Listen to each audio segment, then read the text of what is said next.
Racism is alive in America. 3 out of 4 black children will experience poverty as they grow up.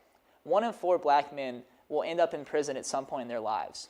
And black kids are twice as likely to grow up food insecure than their white counterparts. But the thing is, the news doesn't do stories about any of that. Instead, they cover the riots and the violence, the anger and the death. I was born and raised in Charlotte, and I've lived within 2 miles of downtown my entire life up until I came to college.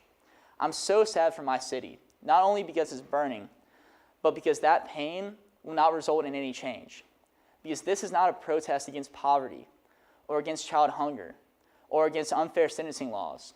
This protest is about the death of Keith Scott. We were all moved when Trayvon Martin was killed. He was shot simply for being the wrong color in the wrong neighborhood with only some Skittles in his pocket. No one can doubt the injustice, and we can all agree that something needs to change. But in this situation, Keith Scott was killed because he had an armed confrontation with police. Yes, based on the totality of what we see, he absolutely was in possession of a handgun. In the sentence, unarmed black man shot by police, the operative word in that sentence is unarmed, not black.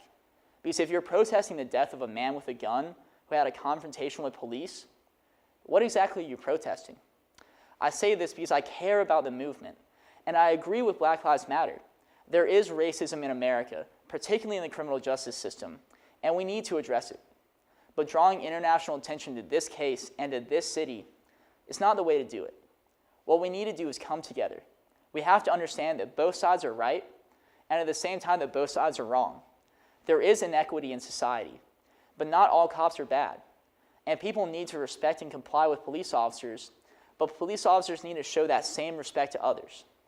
I know that it's only been a few days after the shooting, and we're still getting all the facts. But I can tell you one thing for sure. Flipping cop cars and looting stores is not going to help anything. For the protesters, it boils down to this. Do you want to make a point, or do you want to make a difference? Stay strong, Charlotte.